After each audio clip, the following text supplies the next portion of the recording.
नमस्कार, मैं रचना शर्मा। चढ़ती कला टाइम टीवी देख रहे सभी दर्शकों का स्वागत करती हूं। आप देख रहे हैं हरियाणा के समाचारों की शुरुआत से पहले एक नजर आज के मुख्य सुर्खियों पर। स्वदेशी उत्पादों का करें उपयोग, दिवाली पर हरियाणा सरकार का बड़ा संदेश। मुख्यमंत्री नायब सिंह सैनी ने देशवासियों को दी दीपावली की शुभकामनाएं।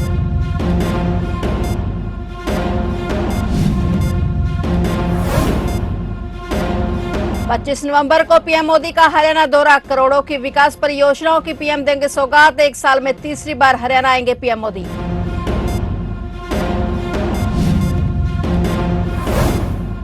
दिवाली पर हरियाणा सरकार का किसानों को तोहफा, मुख्यमंत्री नायब सैनी ने बढ़ाए गन्ने के दाम। हरियाणा देश में सबसे अधिक गन्ना मूल्य देने वाला राज्य।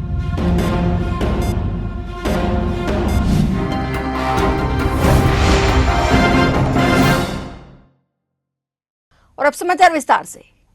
हरियाणा के मुख्यमंत्री नायब सिंह सैनी ने कहा कि राज्य सरकार सुशासन और विकास के लिए प्रतिबद्ध है। केंद्रीय मंत्री मनोहर लाल ने स्वदेशी उत्पादों के उपयोग का आह्वान किया। मंत्रियों ने सामाजिक योजनाओं के बारे में जानकारी दी और हरित दीपावली मनाने का संदेश दिया। स्वास्थ्य मंत्री ने मिलावटखोरों को सख्त चेतावनी दी और कहा कि सरकार लोगों के स्वास्थ्य के साथ खिलवाड़ बर्दाश्त नहीं करेगी। हरियाणा के मुख्यमंत्री नायब सिंह सैनी ने कहा कि केंद्र और राज्य सरकार मिलकर समाज के अंतिम व्यक्ति तक विकास की किरण पहुंचाने के लिए कटिबद्ध हैं। और केंद्रीय ऊर्जा, आवासन और शहरी विकास मंत्री मनोहर लाल खट्टर ने लोगों से आह्वान किया वे स्वदेशी निर्मित उत्पादों का इस्तेमाल करें। मुख्यमंत्री नायब सिंह सैनी ने चंडीगढ़ स्थित आवास संत कबीर कुटीर पर देश की विभिन्न सेवाओं में कार्यरत हरियाणा मूल के युवा अधिकारियों और सामाजिक कार्यकर्ताओं के साथ संवाद किया। उन्होंने कहा कि हरियाणा के युवाओं ने देश भर में अपने परिश्रम और ईमानदारी से राज्य का नाम रोशन किया है। इससे पहले मुख्यमंत्री नायब सैनी ने केंद्रीय मंत्री आवासन और शहरी मामलों के मंत्री मनोहर लाल के साथ मुख्यमंत्री निवास पर दीपावली के दिए जगमग किए। मुख्यमंत्री नायब सैनी ने नागरिकों को दीपावली, गोवर्धन पूजा, विश्वकर्मा दिवस और भाई दूज की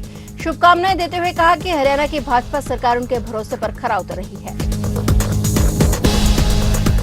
प्रधानमंत्री नरेंद्र मोदी 25 नवंबर को गीता जयंती महोत्सव के अवसर पर हरियाणा के कुरुक्षेत्र में आएंगे। इस दौरान वह राज्य को करोड़ों रुपए की विकास परियोजना की सौगात भी देंगे। इससे पहले हरियाणा सरकार के 1 वर्ष पूरा होने के उपलक्ष्य में 17 अक्टूबर को सोनीपत में पीएम मोदी की रैली प्रस्तावित थी, लेकिन वरिष्ठ आईपीएस अधिकारी वाई पूर्ण कुमार की आत्महत्या से उपजे हालात के चलते ये कार्यक्रम रद्द कर दिया गया था। कार्यक्रम रद्द होने के बाद मुख्यमंत्री नायब सिंह सैनी ने प्रधानमंत्री से मुलाकात की और दोबारा समय मांगा था। और इसके बाद 18 अक्टूबर को पटना में केंद्रीय गृह मंत्री अमित शाह से मुलाकात के दौरान भी इस दौरे को लेकर चर्चा हुई थी। अमित शाह ने मुख्यमंत्री सैनी को पीएम का दौरा जल्द कर तय करवाने का आश्वासन दिया था। सोनीपत में प्रस्तावित रैली की सभी तैयारियां पूरी कर ली गई थी। राज्य सरकार इसे अपनी 1 वर्ष की उपलब्धियों का उत्सव बनाना चाहती थी, जिसमें सभी सरकारी योजनाओं की प्रदर्शनी भी लगाई जानी थी। पिछले 1 वर्ष में प्रधानमंत्री नरेंद्र मोदी का यह हरियाणा का तीसरा दौरा होगा। कुरुक्षेत्र में गीता जयंती कार्यक्रम में उनका आगमन संभावित है।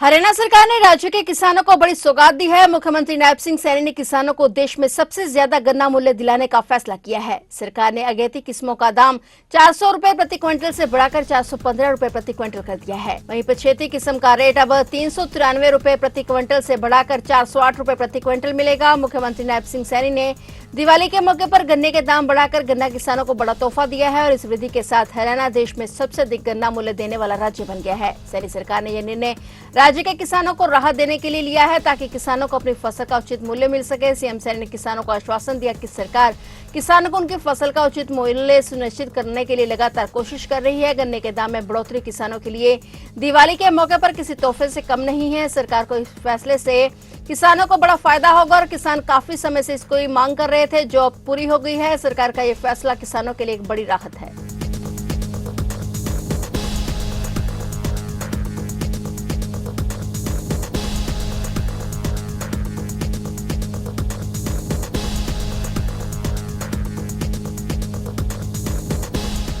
कुरुक्षेत्र में 15 नवंबर से 5 दिसंबर तक अंतर्राष्ट्रीय गीता महोत्सव का आयोजन होगा। इस भव्य आयोजन में 15 से अधिक देशों के विद्वान भाग लेंगे। महोत्सव के दौरान गीता रन, शिल्प मेला, भजन संध्या और महाआरती जैसे कई कार्यक्रम होंगे। मुख्य कार्यक्रम 24 नवंबर से 1 दिसंबर तक चलेंगे, जिनमें गीता यज्ञ, सेमिनार और सांस्कृतिक प्रस्तुतियां शामिल हैं। महोत्सव की शुरुआत 4 से 14 नवंबर तक ऑनलाइन गीता क्विज और 16 नवंबर को गीता रन से होगी। इसके साथ ही शिल्प और सरस मेले का भी आयोजन होगा, जहाँ रोजाना शाम को पुरुषोत्तमपुरा बाग में भजन संध्या और महाआरती होगी और इस महोत्सव में विभिन्न देशों की लोक संस्कृति कलाएं समागम करेंगी और महोत्सव की रौनक बढ़ाएंगी। 25 नवंबर को विश्वविद्यालय में अंतर्राष्ट्रीय गीता सेमिनार जारी रहेगा, जबकि ज्योतिसर और सन्निहित सरोवर पर कथा का वाचन होगा। 26 नवंबर को अंतर्राष्ट्रीय गीता सेमिनार का समापन होगा और पुरुषोत्तमपुरा बाग में सांस्कृतिक कार्यक्रमों का दौर चलेगा। 27 नवंबर को भी पुरुषोत्तमपुरा बाग में सांस्कृतिक कार्यक्रमों का आनंद लिया जा सकेगा। 1 दिसंबर को महोत्सव का समापन भव्य तरीके से होगा। इस महोत्सव में देश विदेश से आने वाले विद्वान और कलाकार गीता के संदेश को जन जन तक पहुंचाएंगे। यह आयोजन कुरुक्षेत्र को एक बार फिर विश्व पटल पर स्थापित करेगा।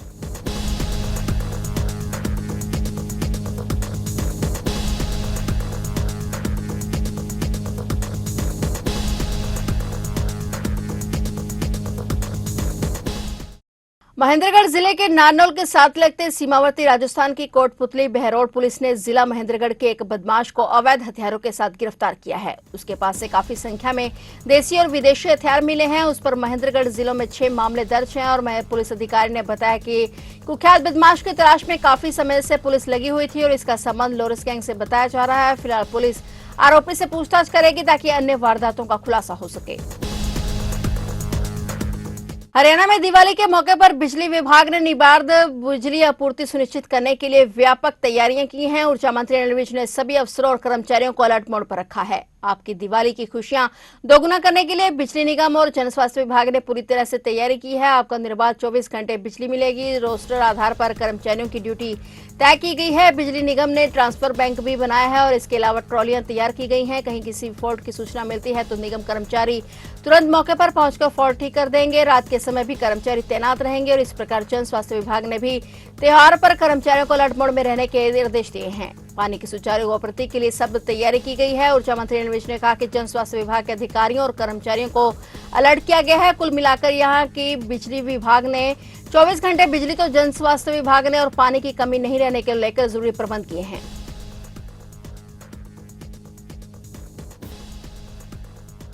हरियाणा के नूह से दिवाली के दिन बेहद दुखद खबर सामने आई है। दरअसल केएमपी एक्सप्रेसवे कुंडली मानेसर पलवल पर दर्दनाक सड़क हादसा हो गया। दर्दनाक सड़क हादसे में बाइक सवार होकर घर लौट रहे 3 युवकों की मौत हो गई। मृतकों में 2 सगे भाई और उनका जीजा शामिल हैं। पुलिस ने तीनों शवों को पोस्टमार्टम कर परिजनों को सौंप दिया है। पुलिस मामले की जांच कर रही है। पुलिस प्रवक्ता कृष्ण कुमार ने बताया कि देर रात दिवाली के लिए तीनों युवक यूपी जा रहे थे और तेज रफ्तार कंटेनर ने उनकी बाइक को पीछे से टक्कर मार दी। कंटेनर चालक मौके से फरार हो गया और इसकी तलाश पुलिस कर रही है। हादसा रोजकामेव के इलाके में हुआ। कंटेनर चालक लापरवाही से तेज रफ्तार से वाहन चला रहा था। मृतकों को नरहर मेडिकल कॉलेज पहुंचाया गया। पोस्टमार्टम के बाद शव परिजनों को सौंप दिए गए। ये तीनों युवक गुरुग्राम से फर्रुखाबाद यूपी जा रहे थे। न सिर्फ दीपावली बल्कि 4 नवंबर को रोहित की शादी भी थी और घर वाले दोनों बेटे और दामाद का त्योहार पर इंतजार कर रहे थे। ये बेहद दुखद घटना है जहां दीप जलाकर घर में रोशनी की जा रही थी, वहीं एक ही घर के 2 दीपक हादसे में बुझ गए। इस हादसे ने पूरे परिवार को हिलाकर रख दिया है। फिलहाल पुलिस मामले की जांच कर रही है और आरोपी चालक को जल्द गिरफ्तार किए जाने की बात पुलिस द्वारा कही गई है।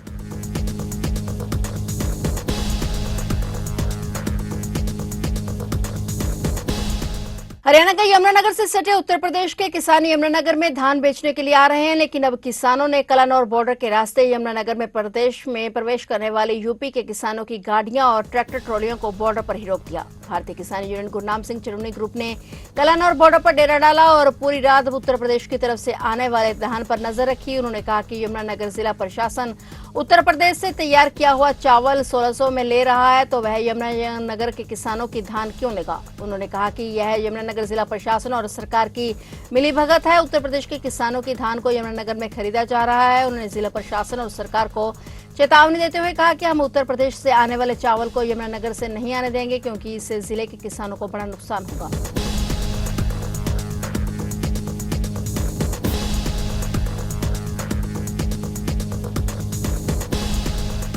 तो आप देख रहे थे हरियाणा के समाचार और नए समाचारों के साथ फिर से हाजिर होंगे। तब तक के लिए देखते रहिए चढ़ती कला टाइम टीवी।